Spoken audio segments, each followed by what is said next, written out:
Hey folks, part two here. I'm going to give you a little history before we go into the second line to help you understand it. For thousands of years, people observed nature and they charted it on circular calendars. They watched how the birds move, how the fish was biting, how the ants were crawling, how the plants were growing, and what the visible lights in the sky were doing. They noticed that the sun and the moon had the biggest influence on what was going on Earth, and this became the writings of Solomon. In the overlay, they noticed other patterns and they looked to the sky for the answers. What they learned about the sun and the moon gave them an idea in where to look at in the sky for these other influences. So these other planets had already had characteristics before they had ever visual. So this became the beginning of astrology and foretelling the future. They saw that everything worked in cycles and all they had to do was the math to see when the cycles would come again. So the first two lines explain how to use the book, and I better explain this first line in the first video. But what it says is, in the beginning, learn to read the work seals in the first works of the knowledge to bind the life works from. Learn the writings of the spirits to work from, and the knowledge of the royal plants or the drugs. So this would be your tetragrammaton, or to collect the three books of light. So line 2 says, connect the knowledge of the holy plants, the page of the work seals of life, and pull out the seal of life connected to whatever you're working with, and the house of life connected, and divide the fires to fold, the days to work from, to see the bind the open cycles to make seal the connected waters. It's just telling you to, when you work, to make sure you're working under the stars that influence that plant. The Hebrew interpretation, this is the connected Ru, the spirit. But where I'm from, the Ru is the spirit of the gumbo. It's the herbs that you cook down before you start cooking anything. To see bind the open seeds to work, the waters to work from.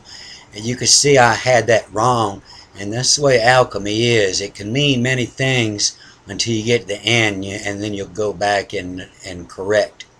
There were many people who could read this, but only the master scribes could write it. I used many Bibles to decode this, but it was this one here on Bible Hub to help me figure out that the first two lines were instructions on how to use the book. And then on line 3 it starts with recipes. All throughout the Bible you'll notice this P and sometimes a S. And what this is pictures or seals that used to be in the Bible. In the footnotes of this Bible, it'll tell you what picture it is or where it's at in the Vatican archives. We can't really get a hold of the Vatican archives. I don't believe they're going to let me in. This is where the English translation comes in handy, as it describes the pictures that I'm looking for. These pictures were carved in hard stone all around Egypt, but if you didn't have 3 books of the Tetragrammaton, you really had no idea what you were looking at. This is the major cause for all the destruction and wars throughout history, to destroy all this knowledge. Some of this artwork is still around and some has been remade, but if you don't know the secret codes, it just becomes satanic worship to you. If you're interested in reading this, you're going to need some old occult books and a lot of time, and it's as boring as a medical manual.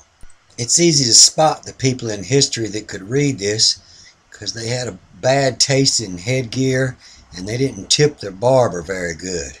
So what's actually going on here is this Ton Sarah, and the Ton is light. The S is the fire connected to the head, and they were cooking up a psychedelic oil that you rub your head down and it'll make an atheist believe in God. It's a real handy tool when trying to read the Torah. So let's get back to the book. We're here at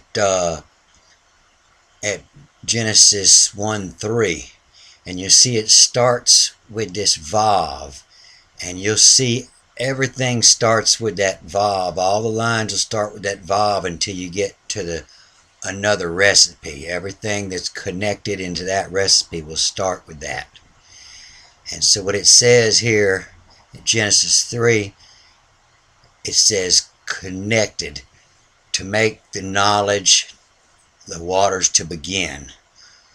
Learn to bind the life works from, to make the work of the or, the knowledge connected first, and make the work of the or. So it's saying to learn how to make the or and then make the or. What that means is Ra is steering the ship through the heavens, and if you don't see him as the master of the boat, you'll always see his head on the oar. So the biggest lie in all history is that Ra was sun god, but people that look like this don't come out during the day. These are moon worshippers, and Ra was the moon. He's steering the ship through the heavens, and you can see him here. The crown is the thumb. He's the one pointing to the left, and the sky has always got the wings spread, the blue sky. You see that's the index finger, the stars, and then the sun, and then the lights, and then the key. Alright people, it's 3 in the morning. I got to get some rest, and I'll start this back up in the morning where I left off. And if anybody's got any ancient books, I'd love to get a glimpse of them. I could use all the help I could get. So y'all please share. I got many thousands of hours in this, and I could use a little incentive to keep doing it. Good day.